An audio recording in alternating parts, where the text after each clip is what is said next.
दोस्तों, ये love story है ऋचा के बारे में, जिसको सच्चे प्यार के बदले धोखा और फरेब के अलावा कुछ नहीं मिला।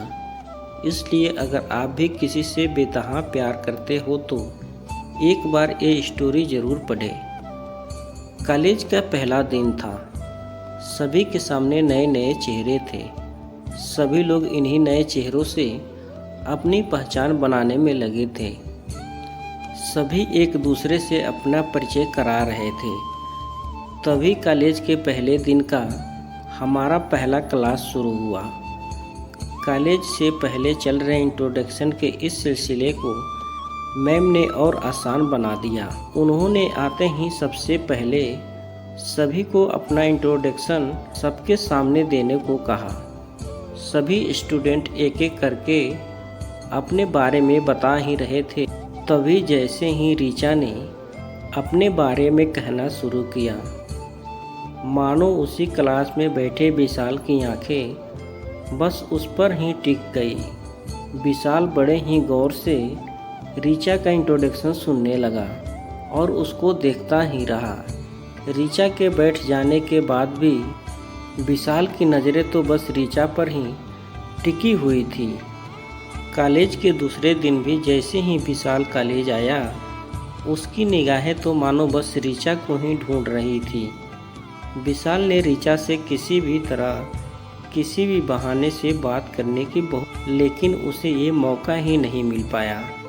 इस सिलसिला काफ़ी दिनों तक चलता रहा।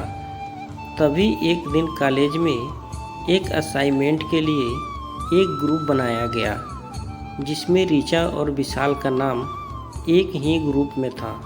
ये सुन विशाल बहुत खुश हो गया। आखिर अब उसे ऋचा से दोस्ती करने का मौका और वो इन मौके को किसी भी हाल में गंवाना नहीं चाहता था। और हुआ भी ऐसा ही। साथ असाइनमेंट बनाते हुए ऋचा और विशाल में बातचीत शुरू हुई और फिर देखते ही देखते दोस्ती भी हो गई। समय के साथ साथ अब ऋचा और विशाल काफ़ी अच्छे दोस्त बन चुके थे। लेकिन ऋचा और विशाल की दोस्ती धीरे धीरे कुछ ज़्यादा ही बढ़ने लगी। फिर एक दिन मौका देखकर विशाल ने ऋचा को प्रपोज कर दिया। ऋचा भी विशाल को मना नहीं कर पाई, क्योंकि कहीं ना कहीं उसके दिल में भी विशाल के लिए प्यार वाली फीलिंग आ चुकी थी। अब दोनों दोस्त के साथ साथ लवर भी हो चुके थे। इसलिए कॉलेज के बाद भी दोनों का मिलना जुलना जारी रहा। अब तो पूरे कॉलेज को भी ऋचा और विशाल की लव स्टोरी के बारे में मालूम हो गया था। विशाल हमेशा ऋचा को महंगे महंगे गिफ्ट देता और ऋचा भी प्रोजेक्ट बनवाने के लिए हेल्प करती। सभी कहते कि ऋचा और विशाल एक दूसरे के लिए ही बने हैं, यानी कि ये परफेक्ट कपल हैं। ऋचा भी हमेशा विशाल से शादी के लिए पूछती थी, तो विशाल हमेशा ऋचा को भरोसा दिलाता कि अब वो उसके बिना नहीं जी सकता। 3 साल तक दोनों का रिलेशन बहुत अच्छा चला। लेकिन कॉलेज के बाद अब ऋचा और विशाल का मिलना काफ़ी कम हो गया। ऋचा के फ़ोन करने पर भी विशाल ठीक से उससे बात नहीं करता। वो कहता कि वो अपने पापा के बिजनेस में ध्यान दे रहा है। हालांकि ऋचा ने अपने घर में ही विशाल के बारे में सब कुछ बताया था, इसलिए उसके घर वाले भी अब उस पर विशाल से शादी का दबाव बनाने लगे। लेकिन अब ऋचा अपने घर वालों को भी कोई जवाब नहीं दे पा रही थी।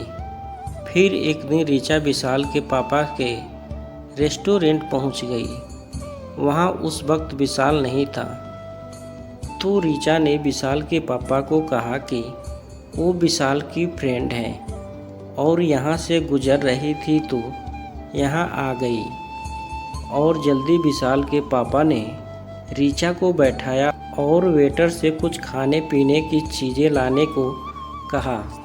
दोनों बैठकर बातें करने लगे कि तभी विशाल के पापा ने कहा कि बेटा, तुम आ रही हो ना विशाल की शादी में। ये सुन तो मानो ऋचा को अपने कानों पर विश्वास ही नहीं हुआ।